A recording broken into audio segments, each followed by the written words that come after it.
Start with drawing a straight line. Draw another line to form a square. Add a triangle to form the roof. Draw another square to add the bottom of the house.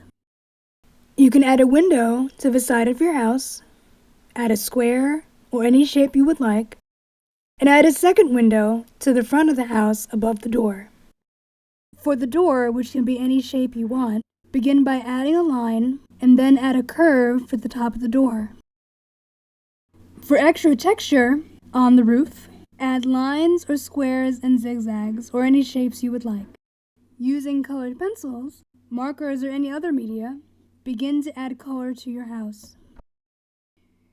For extra texture on the roof, add lines or squares and zigzags or any shapes you would like.